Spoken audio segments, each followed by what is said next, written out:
Hello and welcome to our coffee chat here on February 3rd, 2022.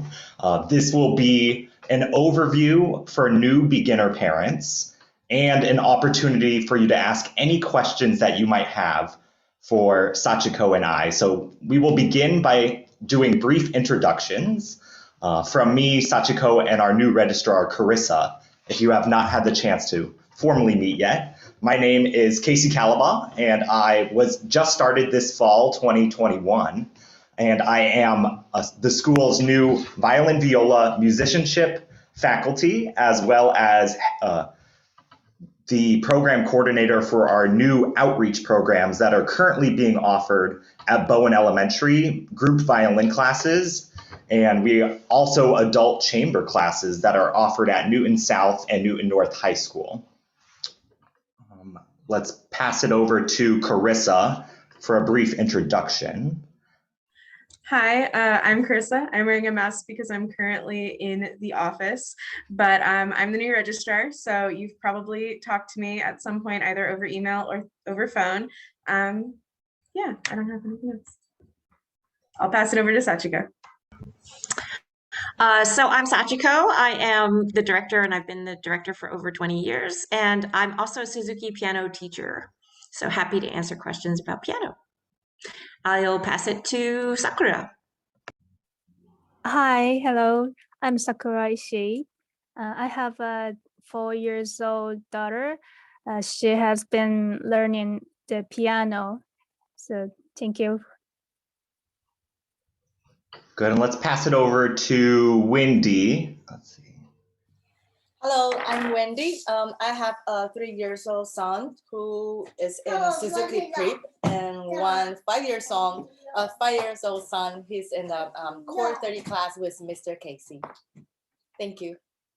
Let's pass it over to Alex and Andy. Hi, I'm Alex. Nice to meet you all. My daughter is joining in Miss Casey's class for violin in March. We started a little bit late, so we just find out the school and pity us because we live right in Newton near Woburn. So lucky us to find you. And my daughter Renee, she's 5 years old. She has been practicing piano with a private teacher at home for about a year and a half.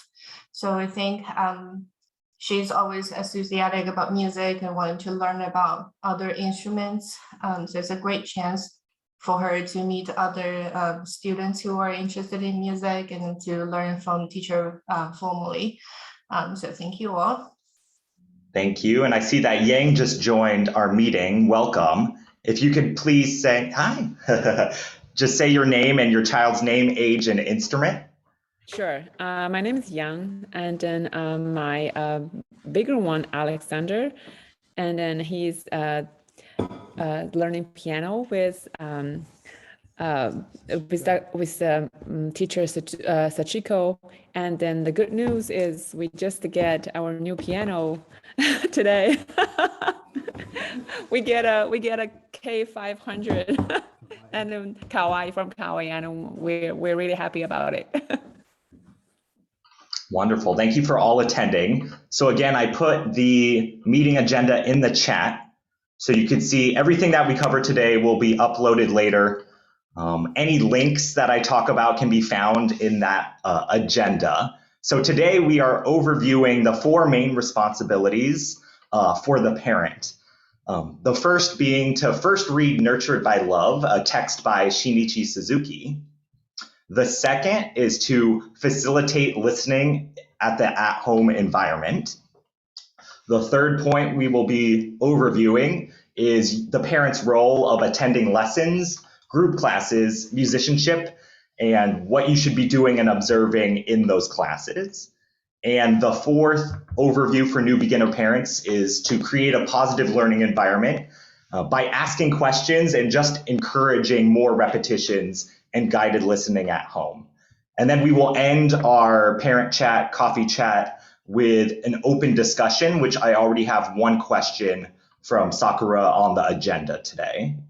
So our first point, reading the text Nurtured by Love, I'm just going to give a brief overview of the book. Suzuki did not set out to create virtuosic musicians, but instead wanted the children of his war-torn Japan to experience the joy of making music. He saw music not as the ultimate end, but as a means to develop the soul.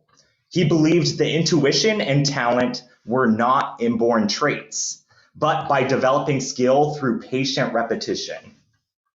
Suzuki believed in the potential of every child to achieve not only a high level of talent, but also greatness of heart and character. I recommend this book to all my families who are just beginning and embarking their adventure in the world of Suzuki music, just as a means of getting more background and introduction to who Suzuki was and what Suzuki music is. I also linked, I am in the process of creating an online portal that I will be recording a 45-minute long presentation about Suzuki and all the offerings we have here at Suzuki School of Newton. Our second main point is to listen to the recording and facilitate the listening at home. So parents, your role, one of your roles and responsibilities is for ensuring that the listening is happening at home and as much as possible. I always tell my families, we want to put listening into your daily routine. So I always say, I recommend sharing it with an activity that you already do every day. So for families pre-pandemic, it was always listening in the car. But due to technology and cars no longer having CD players, I always recommend to download on Apple iTunes or Amazon Music straight to your phone. And then listening can occur literally at any point in the day. If you're waiting in line at the grocery store. But I always say, try to share it with a habit you're already doing every day. So it just becomes part of your daily routine. So nowadays, I've been recommending to families try to put listening in the background during dinner time or during bath time or right before bed. And when we talk about listening, we talk about two types of listening. A passive listening, which is more of that background listening, so during bath time or dinner time, or what is called active listening. So talk to your private teacher about ways you could actively listen to your CD every day. So for one quick example is just clapping the steady beat or humming along to the CD while you're listening, more active listening. And one app I did link to in the parent chat is I find with a lot of the new beginners, the CD is just too fast, not only to play along with, but just to listen to it. There's so much happening in a short amount of time. So I linked to an app called AnyTune. So if you're an Android or iPhone user, this allows you to input the CD tracks. So if you have Apple iTunes or Amazon Music like I do, you simply pull up the recording and then you have the option to slow it down just by hitting this minus button. And I've been using this with all my new beginners as we get ready for first recitals and for the graduation recital, which is occurring here outside Suzuki School of Newton on June 12th in the afternoon. So talk to your teacher, see if they think you're ready for the graduation recitals, which are big group recitals that happen at the end of the year. So I've been uploading my Twinkle variations for my families into my AnyTune app. That way they're getting used to and building up their speed by slowing down the recordings. It's fabulous. Our third point for review for new beginner parents is your role in not only attending all three lessons, so the private, the group, and the musicianship lesson in our core program, but also by taking notes and observing what is going on in the lesson. So I always recommend for new parents to either make sure you have your phone available to take notes on, or even better, bringing a notebook to take notes in, and really focus in on what words are being used in the lesson. It's always better when you're at home, you could refer to your notes and say, hey, Mr. Casey said this, not only you as the parent repeating what is said, but asking questions. Do you remember what Mr. Casey said here? What kind of silly words did they say? So focusing on the tools and what is used in class. So a lot of times for my new beginner classes, I'm using lots of props. So always seeing if you could recreate and create more fun and engagement in the at-home practice.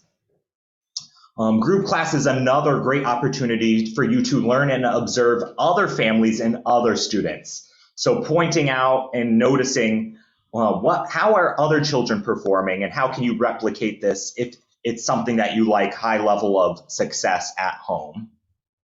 I always tell families to try to break down in your notes the activity and the purpose along with the assignment. So the teacher, it might not be clear to you what the assignment is, but in Suzuki, we are trained as teachers to introduce a technique, give you the purpose, why are we practicing this in our lessons and in our group classes, and then hopefully give an assignment, meaning I want you to practice this 5 times, focusing on this very specific detail.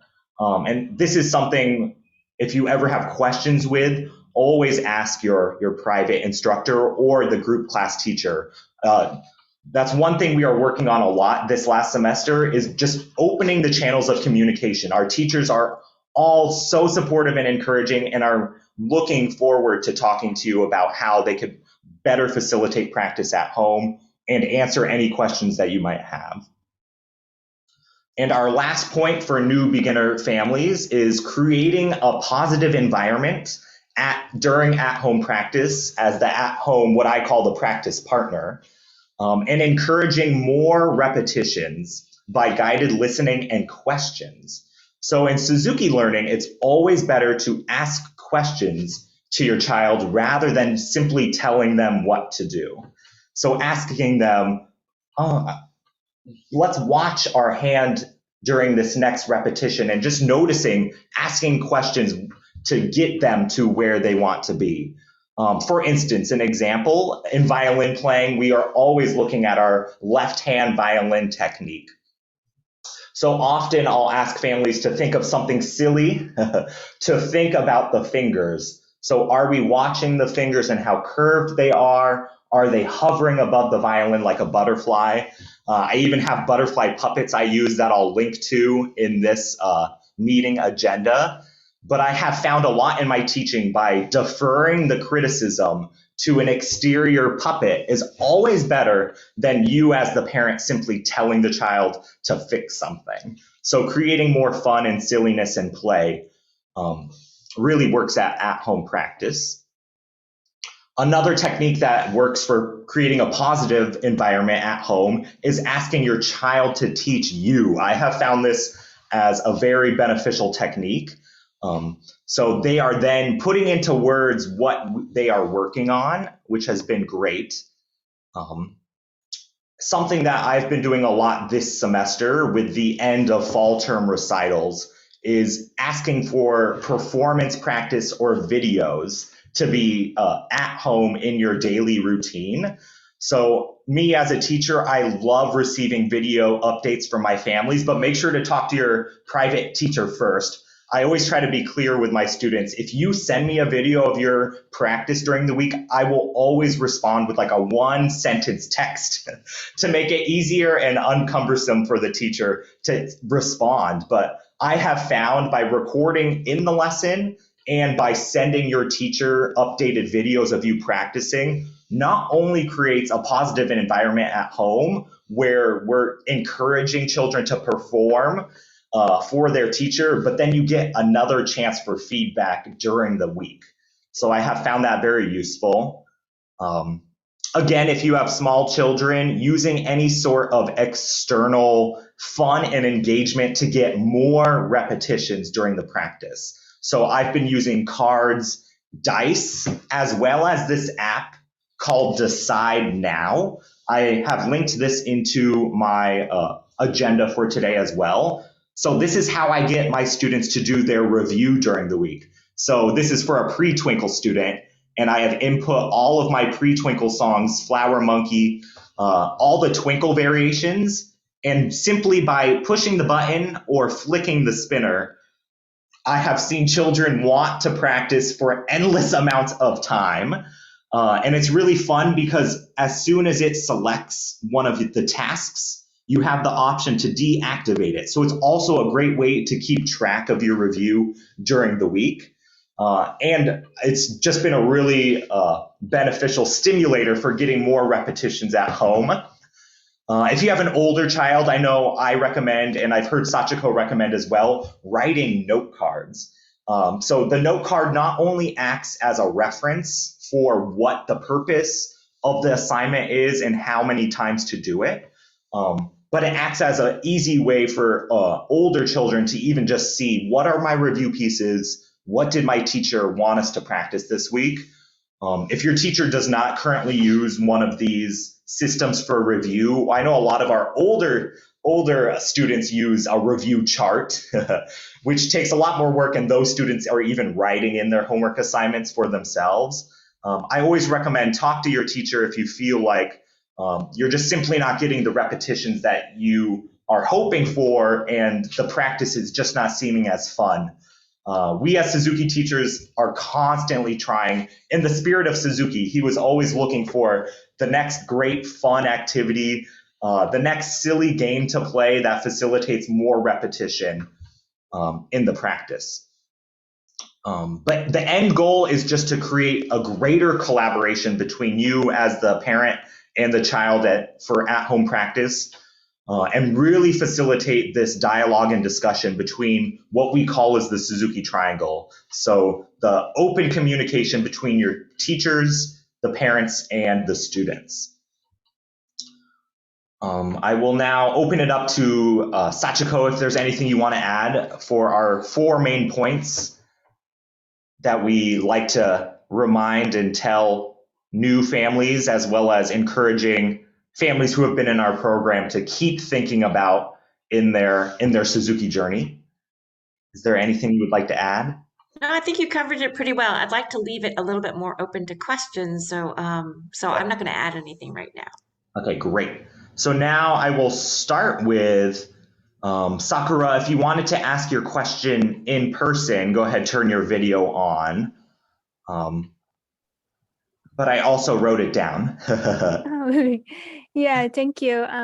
My daughter is really enjoying the learning piano about for 6 months.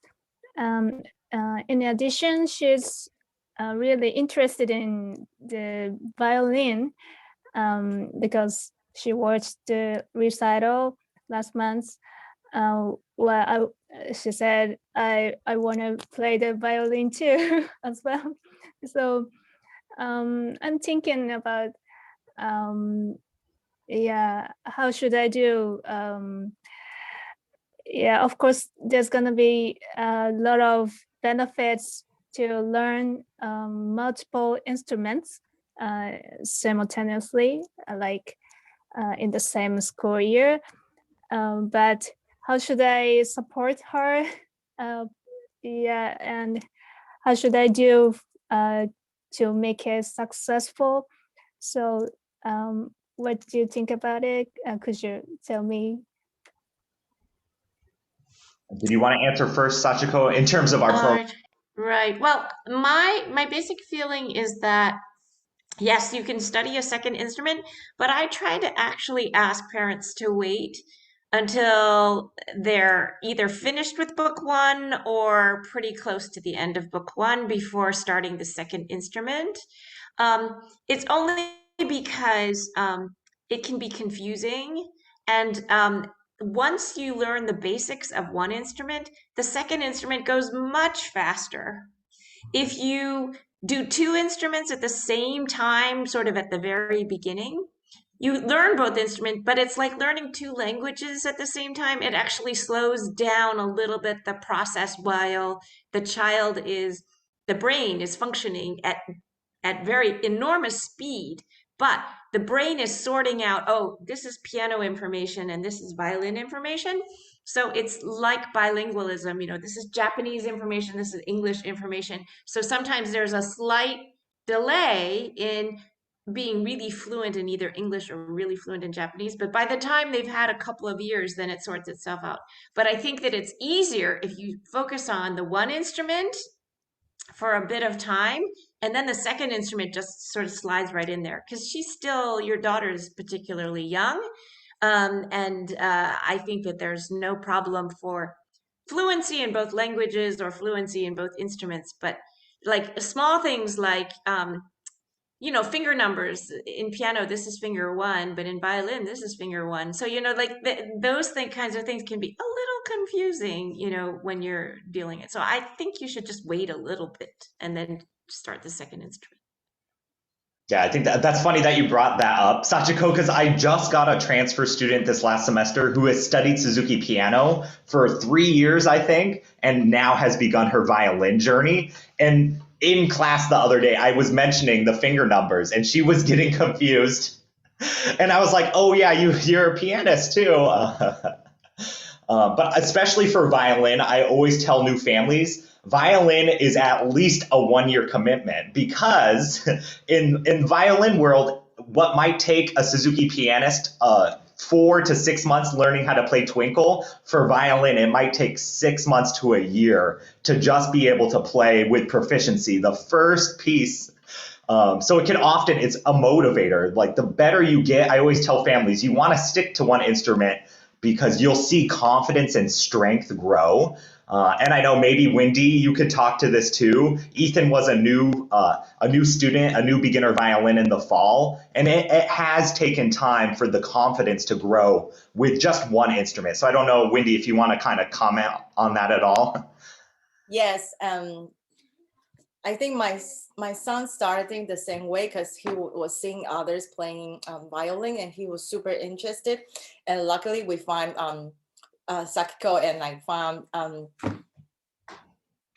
Suzuki, and I really love this environment. And now we are introduced to Mr. Casey, and I like him very much for trying to teach the kids through the game, so keep him really engaged. But after recently, because there's a recital coming, so he kind of feel the pressure to practicing that his part. He told me that he loved going the class. He liked to attend the class with his classmate, everything. But the only thing he don't like is practicing, and practicing is really very important, in the process. So now we're trying to find new ways we can negotiate how we're practicing, and Mr. Casey gave him so much encouragement and keep telling him that this thing that you should just having fun. It's not like a text you should do. So yeah, it definitely took my some time to really accept that practicing is part of the learning. But he loved it very much. But I would agree with them, take some time, and your daughter, because that may be just an interest, and she doesn't know how much he need to put in to learn another instrument. Yeah, but it's fun. He loved it a lot. Thank you. That's really helpful. Thank you. Good. And I see we have another family join, unless someone else wanted to. I see Kathleen Park, you are here now. If you wanted to introduce yourself and your child's name, instrument, and age. Let's see. Hi. Yeah, I'm sorry I'm not on video. But yes, we just joined. So my husband and I have at the school Alexander, who is he's just turned 11 years old, and he is studying violin, and he has also an interest for guitar. We had the experience with our older child, daughter, that she started Suzuki violin, and she also started piano. She did do both at the same time at age 4. So exactly what Sachiko was saying, we found that completely to be true. So with our son, we actually waited until he was older, and we're doing the violin, and then we're hoping at some point that he could study guitar, because he's also very interested for that instrument.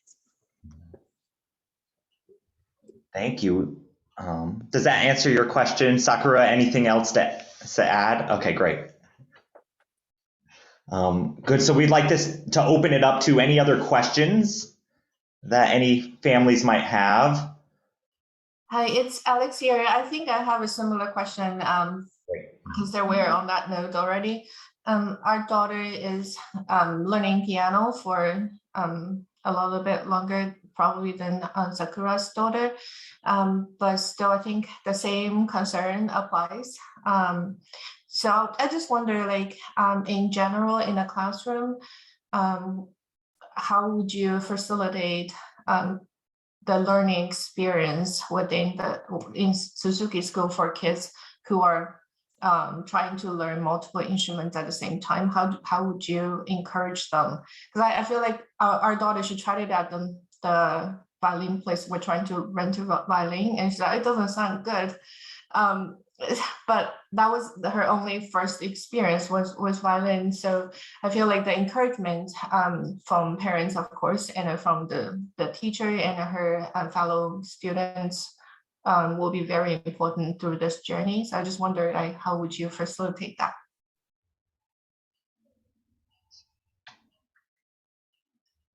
Did you want to comment first, Sachiko? So I wasn't sure if Alex, your question was just starting the first instrument, how to help that practicing, or was your daughter also studying another instrument? Is this a double instrument question or just the initial? It's kind of two questions folded into one. Sorry for the confusion. The first part is how would you, because we're a new family to Suzuki. She is going into the Mr. Casey's class in March. Mhm. And then in a sense that she already missed the first half of the school year. How would you bring the kids who are new to your class to catch up with other kids? That's one fold. And the second fold is how would you encourage them learning the second instruments? I know the confusion that Sachiko mentioned will definitely come through to my daughter. I can see that already. So it's kind of two questions folded into one comment. Yeah. Well, Casey, you want to address maybe the question about what's it like to start a second semester student with other children who've been studying since September? Yes, well, I've actually accepted 4 new students, so you're not alone. So you're one of 4 new students I just took on for this second semester. So it is not unusual to join halfway through the year. And in terms of motivating factor during group class, or like how do I incorporate new students, in Suzuki world, the group class is always a range of levels. So I think it will be such an encouraging environment for her to be in. I treat my group classes as very communal. So we always start by meeting each other and sharing something about us. So if it's our favorite color or how old we are, so immediately she'll be incorporated to my group class as a participating member. But what's great about having different levels in the group class is I find with new beginners, they learn faster and they're more motivated when they have students in the class who have already started that instrument. So they're not only encouraged by our private lessons in learning, but they're seeing students who only started a few months before them and all the progress they have made. So making it clear, and I'll be very clear in the group class in terms of modifying the activities. So a lot of times with new students, they might be playing their rhythms just on an open E string, while the rest of the class are playing the fingers in twinkle. So they are by no means sitting in the corner just watching, but they are actively participating. And what I've found in my experience, they're even more motivated, and their progress is almost sometimes faster because they're seeing the other kids who have started before them. That's very good to know. Thank you, Mr. Casey. I do have another question. I know, like in the material that you shared with us, you mentioned it's ideal that one and that particular parent that goes to your class with the kid. In our situation, probably will be better for me and my husband to take the alternative roles because our work schedule only allows that arrangement. So I wonder if you have any suggestions for families who can't have one particular parent and go to your class. Mm-hmm. Do you want me to answer this first, Sachiko? So for my classes, especially, It's always recommended that, at least in my background, that we call one parent the Suzuki parent who always goes to all of the lessons. But of course, you are not alone. I have many families in my studio right now where I see both, or sometimes even three family members or caregivers during the week. So what I think is even more important is just being upfront with your teacher, not only your group class teacher, but your private teacher. So tell them your situation from the start. That way we as teachers can communicate amongst each other, which is great. So like I have one student right now who is in another group class. So then I will talk to that group class teacher just to check in, like, what are you working on in group class? How can we facilitate the learning? So I think if you are in the situation of many families where you have more than one going to private lessons and group classes, the communication just has to be stronger and very actively communicating between the teachers and yourselves at home. So really checking in with each other, but creating more of a team atmosphere. Like we're a team.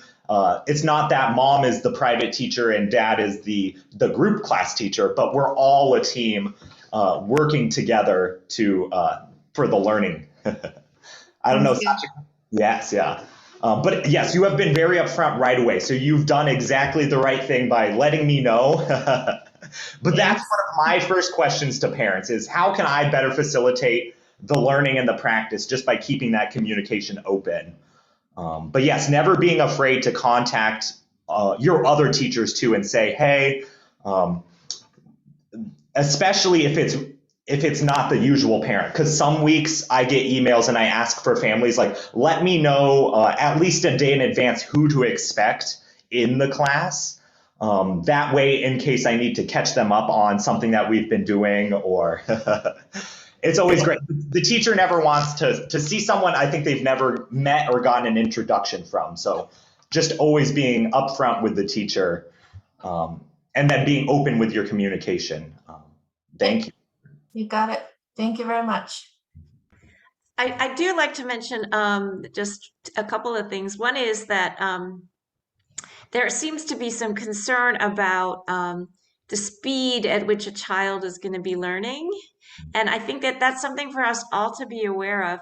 Life is what it is, right? We have all these conditions of our lives. And so if your particular situation is one that you're going to have alternating parents at the lesson, it's kind of like if you imagine you were the student and you were only going to a lesson every other week, then you're going to be learning at a slightly slower pace than the parent who's going there every week, right? And you are the home teacher. So if your learning is a little slower, then all you need to know is that just your expectation with your child is your child may be learning a little bit slower, but it's the long journey that counts, right?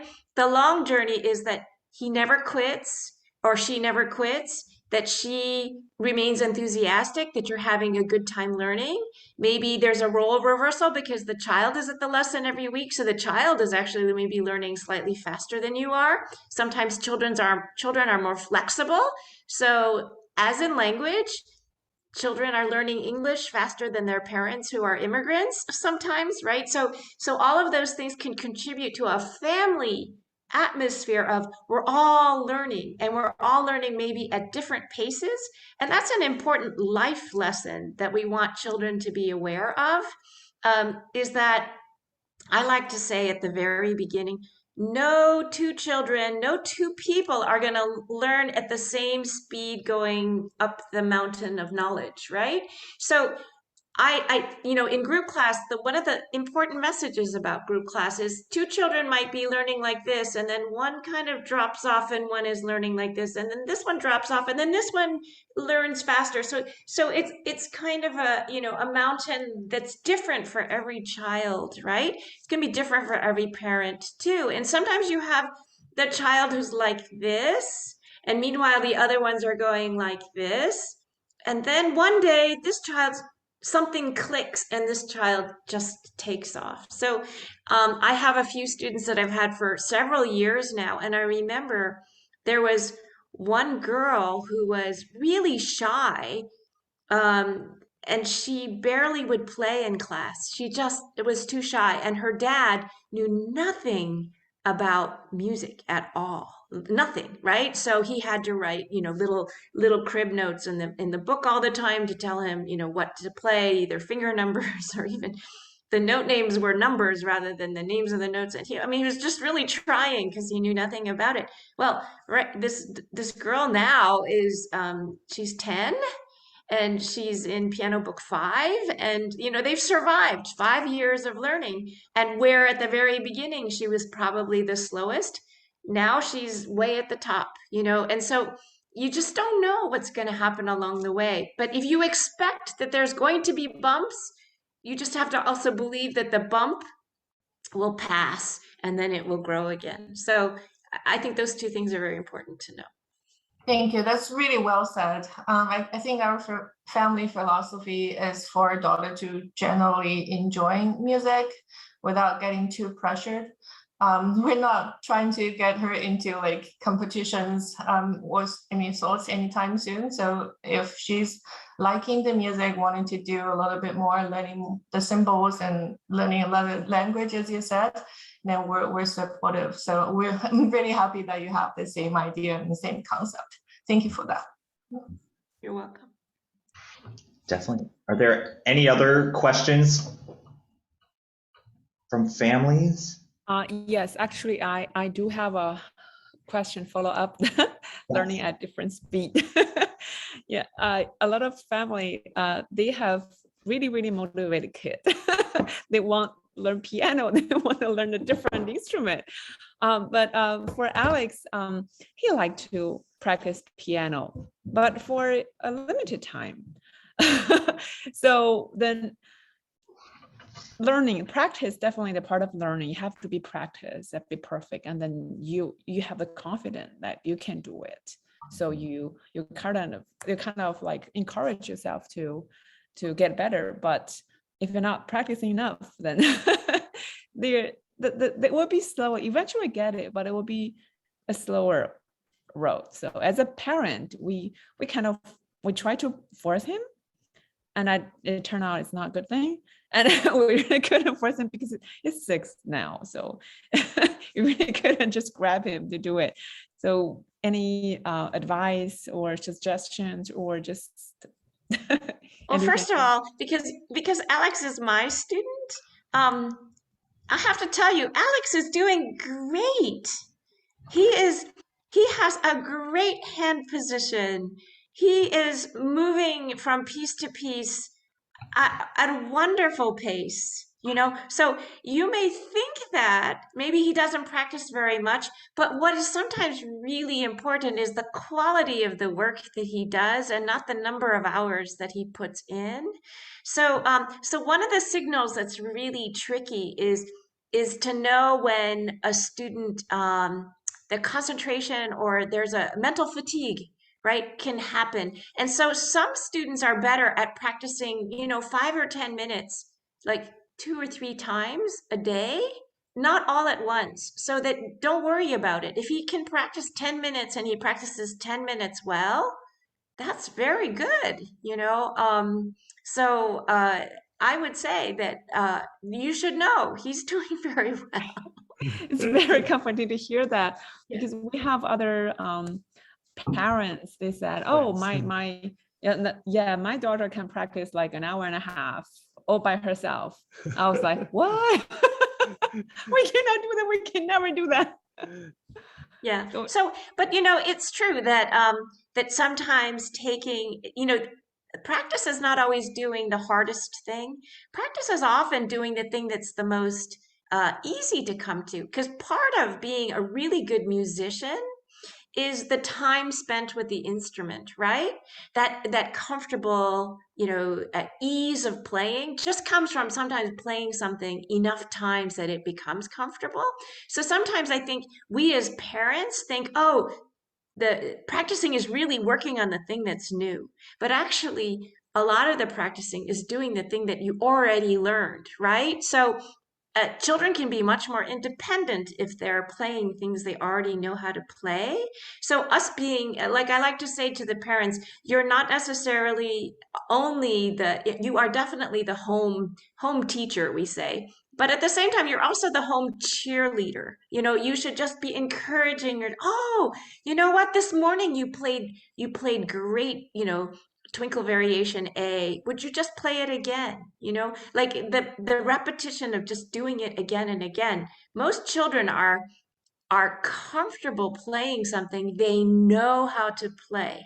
It's the practicing gets really tricky when you're always asking them to do something they don't know they know how to do yet. There's fear. Part of it's fear, part of it is it's effort, right? And at the end of the day, when we usually practice with them after they're out of school, they're more tired, right? They're tired like, they're human beings like we are. So sometimes practicing needs to include just playing the things we know, right? That is practicing. Okay. Yeah, because I feel like the pressure, or am I doing the right thing for him? Or just like he's doing okay?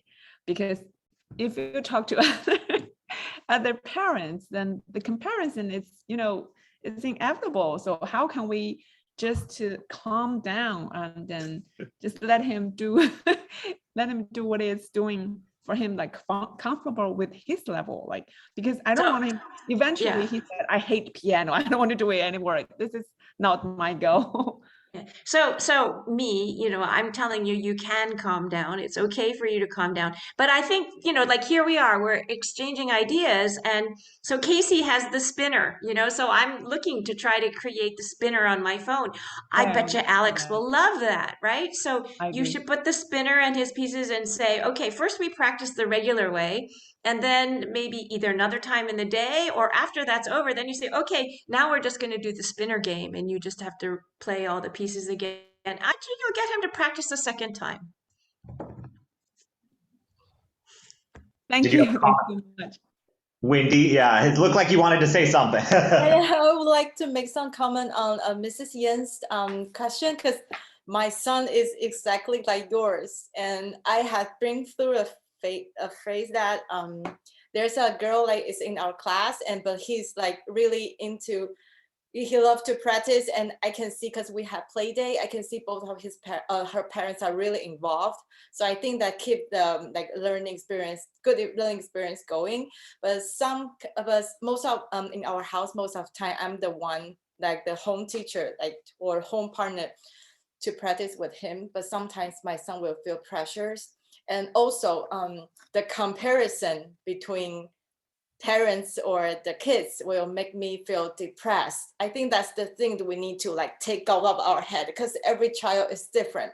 They have different learning progress. So once I calm myself down and I talk to Casey how to cheer him up, and like finding the way they love will also help him.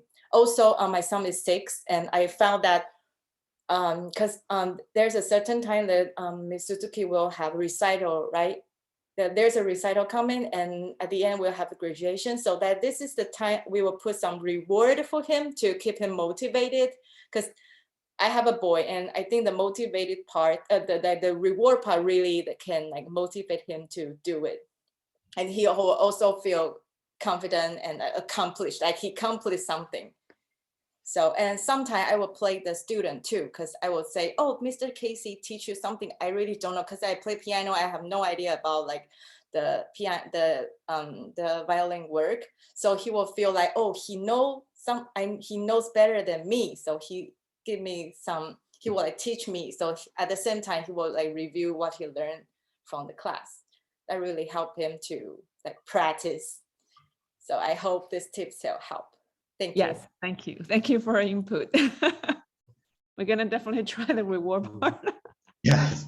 Well, I always tell families it's always great to have short-term goals and long-term goals. So like as soon as I know the recital schedule, I try to use it as a means of being like a successful big reward for families because I want everyone to showcase how far they have come.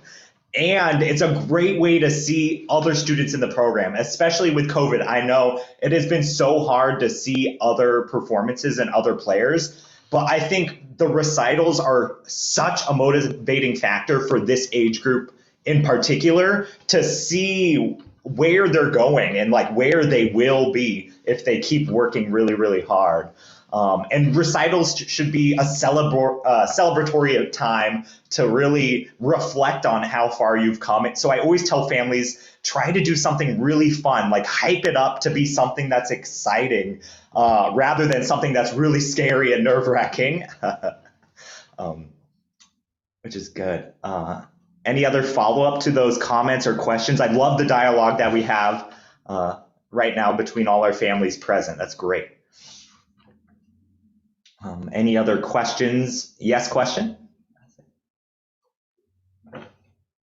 Yeah, Oh, can you're- I ask a question about the understanding the music. So as the child gets to play more and more sophisticated music, like the classical music, do we need to kind of help him understand the backgrounds and the meaning of the music and what the musician try to express to help him better understand the music and get more motivated?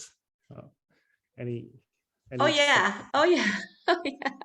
So I like to explain to people that we have 3 levels of learning. The way the Suzuki teachers are trained is our first level of learning is teaching the children how to play. So we give them all the technique that they have to be able to play, to actually play the notes physically. And then the second level happens as the children are reviewing pieces, they already know how to play the notes. We start to give them technique that is preparing them for the more advanced pieces, right? So, so that you can play it without that particular technique, but a lot of the times when I'm talking about phrasing and things like that, more advanced students, there's things like pedal or vibrato for string instruments. You can play the pieces without those kinds of techniques, but it makes it more beautiful to be able to have the more advanced technique. And then in the more advanced pieces, you do need those techniques, right? So that's the level 2 learning. And then level 3 is where we really want the students to be artists, to really express themselves through the music. And that's why many of us are Suzuki teachers, you know, because our Suzuki teachers are accomplished musicians. They like to perform. They still, you know, are performers. And the thing is that when we can get our students to actually express themselves through the music, create a mood through the music, this is beginning to relate to the student, how we feel as musicians when we play. And we do get to that point, and we call that the level 3 learning. So sometimes I say to my students, are we telling a story? You know, when we're doing this piece, or is this a sad piece? Is this a happy piece? Like when I play variation A, is it a bouncy piece because I'm feeling happier today?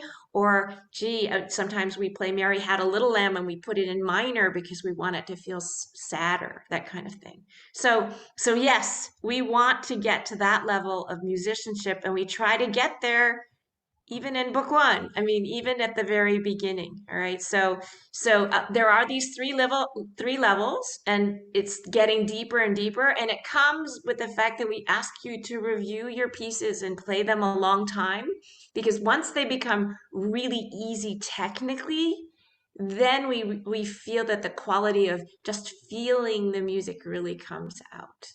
Right. Okay, thank you. So it's like a technique first and then understanding later. At the same time. Yeah. Okay, thank you. That's great. A few of our participants had to leave, so maybe this is a good chance to get any final thoughts or questions and wrap up.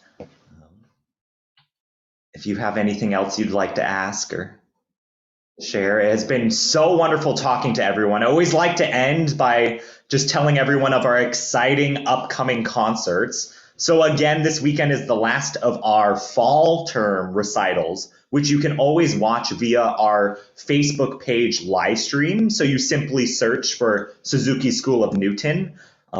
This weekend on Saturday, we have recitals starting at 3:15 and 4:15, and then on Sunday at 4:30, which you can just log on to Facebook and watch those recitals from home.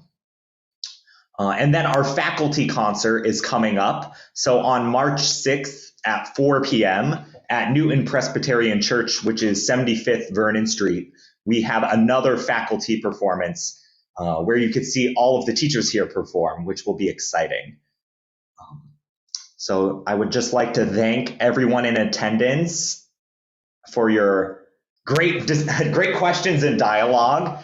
And before we leave, I just want everyone to turn their cameras on so we can take a picture if you're still here. You know, I want to thank you for coming, but also the fact that you parents can talk with one another and encourage one another, have ideas to share. So I want to thank you all very much for being so willing to share.